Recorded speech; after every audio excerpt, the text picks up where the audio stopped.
Hello guys, welcome back my YouTube channel. And आज जो है हमारा 7वां लेक्चर है और इस लेक्चर में हम लोग मिग-मरीज क्या है इसके बारे में बात करेंगे और बहुत सारा क्वेश्चन है। उसके बाद हम लोग सूर्यास्त या सूर्योदय के समय सूर्य रक्ताप क्यों दिखता है उसके बारे में बात करेंगे। एंड बहुत सारा क्वेश्चन है और इसके बाद हमारा जो होगा लास्ट लेक्चर होगा और उस लेक्चर के बाद हमारा पूरा चैप्टर फिनिश हो जाएगा। और तो अब चलते हैं हम लोग अपनी क्वेश्चन की और उससे पहले अगर मैंने मेरे चैनल को सब्सक्राइब नहीं किया है तो सब्सक्राइब कर दे, क्योंकि गाइस इतना मेहनत कर रहा हूँ आपके लिए तो इतना हक तो बनता है कि आप लोग मेरे चैनल को सब्सक्राइब करें, वीडियो को लाइक करें और ज़्यादा से ज़्यादा शेयर करें एंड लाइक ज़रूर करें ताकि आप लोगों का अटेंडेंस जो है हमको मिलता रहे, कितना बच्चा पढ़ रहा है कितना बच्चा नहीं पढ़ रहा है। ठीक है,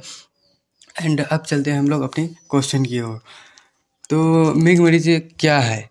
तो गर्मी के दिनों में रेगिस्तान में प्रकाश के पुनः आंतरिक परिवर्तन के कारण मृग-मरीज का निर्माण होता है। इस स्थिति में वस्तु या पेड़ का काल्पनिक तथा उल्टा प्रतिबिंब प्राप्त होता है। ये स्थिति जो होता है उसमें क्या होता है, एक काल्पनिक और एक उल्टा तथा प्रतिबिंब प्राप्त होता है।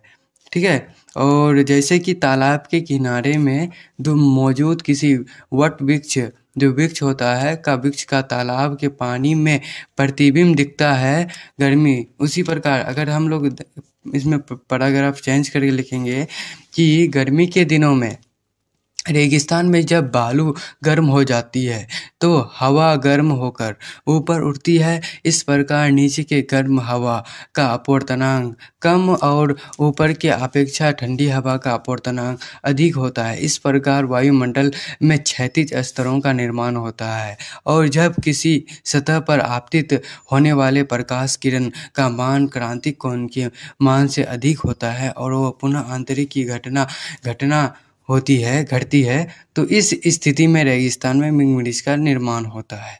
यही हमारा कारण है कि हमें जो इसका आप लोग चित्र में देख सकते हैं कि मिग-मरीज का सिद्धांत किस प्रकार होता है।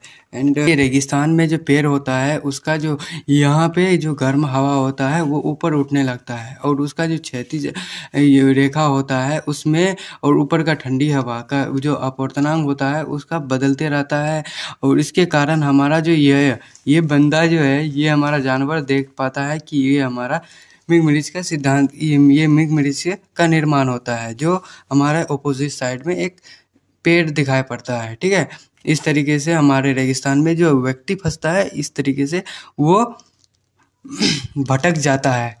अब हम लोग चलेंगे अपनी क्वेश्चन की ओर। तो इस क्वेश्चन में बोला गया है कि नेक्स्ट क्वेश्चन, इस क्वेश्चन में बोला गया है कि सूर्योदय या सूर्यास्त के समय सूर्य रक्ताप क्यों दिखता है। इसका क्या होगा कि सूर्योदय या सूर्यास्त के समय सूर्य क्षैतिज के समय रहता है। इस स्थिति में सूर्य से आने वाली प्रकाश किरणों को लंबी दूरी तय करनी पड़ती है। जो हमारा प्रकाश की किरणें जो होती है लंबी दूरी तय करनी पड़ती है और लाल प्रकाश का वेग सबसे अधिक होता है, आप लोग जानते ही हैं। और यही कारण है कि उसका परिकिरण सबसे कम होता है और जिस कारण लाल प्रकाश हमारे आंखों में पहुंच पाती है। इसके विपरीत जो अन्य रंगों के प्रकाश का परिकिरण अधिक होने के कारण हमारी आंखों तक नहीं पहुंच पाती है। यही कारण है कि सूर्योदय या सूर्यास्त के समय ये क्या होता है, सूर्य हमें रक्ताभ यानी लाल दिखता है। ये हमारा हो गया। ठीक है, आप लोग इसमें देख सकते हैं कि ये सूर्य छवि है और ये सूर्य है। एक इस साइड में एक सूर्यास्त और एक हमारा सूर्योदय वाला, एक सूर्यास्त के समय क्या होता है। तो हमारा जो होता है ये प्रकाश तो जा पाता है लेकिन हमारे आंखों तक नहीं जा पाता है क्योंकि उसका परिकिरण कम होता है, लेकिन इसका जो वेग होता है कम होता है और रेड का जो परिकिरण कम होता है लेकिन वेलोसिटी सबसे अधिक होता है। इसके कारण हम क्या करेगा, जो वही सबसे पहले दिखाई पड़ेगा तो रेड प्रकाश का जो दूरी होता है वो ज़्यादा तय करता है और हमारे आंखों तक पहुंच पाती है। इस कारण से हमारा जो होता है हम लोग सूर्य को लाल देख पाते हैं। ठीक है, जिसमें हमारा चित्र सुबह या शाम सूर्य का लाल दिखना, ये इसी के कारण होता है। अब हम लोग चलेंगे अपनी नेक्स्ट क्वेश्चन की ओर। तो इसमें क्या बोला गया है कि प्रतिदिन दिन की लंबाई 4 मिनट बढ़ जाती है कैसे, या अग्रिम सूर्योदय या विलंबित सूर्यास्त से क्या समझते हैं, या हम लोग सूर्य को सूर्यास्त से 2 मिनट पहले तथा सूर्योदय से 2 मिनट पहले तथा सूर्यास्त के 2 मिनट बाद देखते हैं कैसे। तो इसका आंसर होगा कि जब सूर्य क्षैतिज रेखा के नीचे रहता है तब वहाँ से आने वाली प्रकाश किरणों में लाल किरण का परिकिरण सबसे कम होता है। साथ ही साथ वायुमंडल के कारण मुड़ कर यह किरणें सूर्योदय से 2 मिनट पहले हमारे आंखों तक पहुंच जाती है। इसे ही अग्रिम सूर्योदय कहा जाता है। इस प्रकार इस स्थिति में हम सूर्य के आभासी प्रतिबिंब को देखते हैं।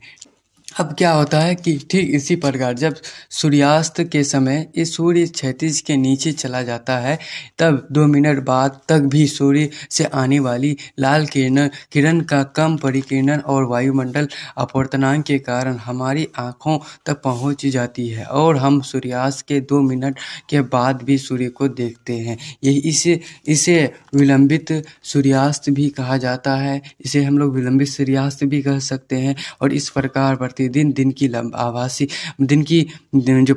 दिन की जो आभासी लंबाई 4 मिनट बढ़ जाता है, यही कारण है। ठीक है, अब हम लोग चलेंगे अपने नेक्स्ट क्वेश्चन की ओर। तो इस क्वेश्चन में क्या बोला गया है, हम किसी वस्तु को लाल, हरा, काला विभिन्न रंगों को कैसे देख पाते हैं। तो हम जानते हैं कि सफ़ेद प्रकाश 7 रंगों का सम्मिश्रण है, ये तो आप लोग जानते ही हैं। और जब किसी वस्तु पर प्रकाश पड़ती है तो उस वस्तु द्वारा प्रकाश के जिस रंगों को परावर्तित कर हमारे आँखों तक पहुँचाया जाता है, हम उस वस्तु को उसी रंग का देखते हैं।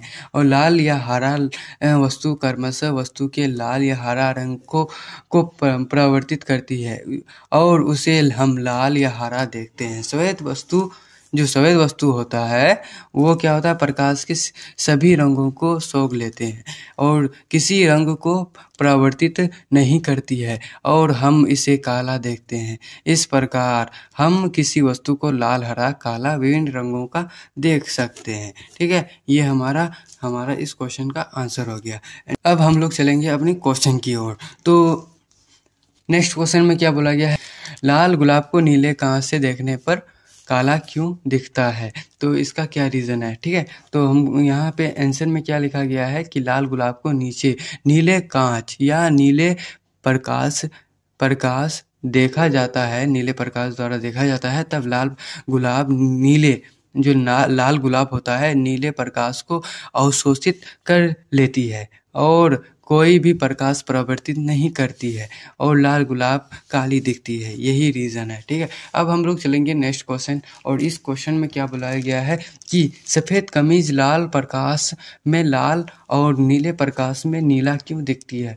ठीक है, तो इसका रीज़न क्या है। तो सफ़ेद कमीज प्रकाश में जो होता है, सफ़ेद कमीज प्रकाश के सभी रंगों को परावर्तित कर सकती है, सफ़ेद रंग। ठीक है, इस स्थिति में कमीज सफ़ेद दिखेगी, परंतु जब सफ़ेद कमीज को नीले प्रकाश में दिखा जाए तो वह प्रकाश को परावर्तित कर देगी और नीला दिखेगा। ठीक है, और ठीक उसी प्रकार लाल प्रकाश में देखने पर सफ़ेद कमीज लाल रंग को परावर्तित कर देती है और लाल दिखेगी। ठीक है, यह होता है हमारा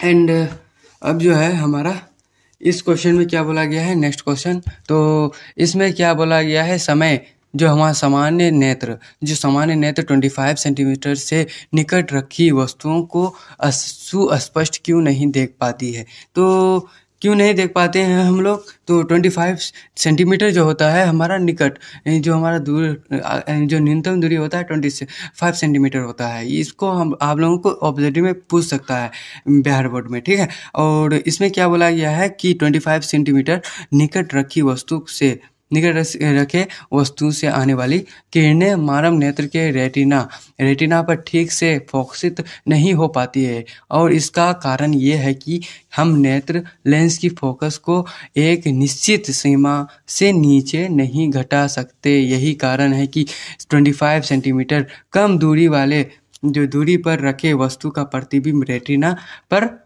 सुस्पष्ट यानी स्पष्ट रूप से नहीं बनता है, और हम 25 सेंटीमीटर से कम दूरी वाले वस्तु को सुस्पष्ट नहीं देख पाते हैं। यही कारण है। ठीक है, अब हमारा नेक्स्ट क्वेश्चन, और ये हमारा इस लेक्चर का आखिरी क्वेश्चन है। और इस क्वेश्चन में क्या बोला गया है कि जब हम नेत्र से किसी वस्तु की दूरी को बढ़ा देते हैं तो नेत्र में प्रतिबिंब दूरी का क्या होता है। तो प्रतिबिंब दूरी का क्या होता है, तो जब इसका आंसर क्या होगा, जब हम नेत्र से किसी वस्तु की दूरी को बढ़ा देते हैं तब हमारे नेत्र में मौजूद समंजन क्षमता के कारण दोनों की स्थितियों में प्रतिबिंब जो होता है हमारे नेत्र के रेटिना पर ही बनता है।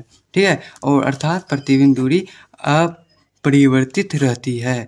और आज हमारा लेक्चर जो है हम लोग यहीं तक रखते हैं, एंड अगले लेक्चर हमारा लास्ट होगा, और उसके बाद हम लोग विद्युत धारा के बारे में बात करेंगे। एंड इस तीनों चैप्टर का एग्ज़ाम लेना ज़रूरी है, और इसका इन्फॉर्मेशन आपको मिल जाएगा। ठीक है, एंड मेरे चैनल को अगर सब्सक्राइब नहीं किया तो सब्सक्राइब करें, और वीडियो को लाइक करें, ताकि अधिक से अधिक शेयर करो आप लोग, ताकि आपका जो दोस्त है, आपका फ्रेंड्स है, उसको भी इस वीडियो का लाभ हो सके। एंड आज यहीं तक रखते हैं, and thank you for watching the video. Where do you go when you're young, when you're restless, when you're fun, 'cause you're desperate?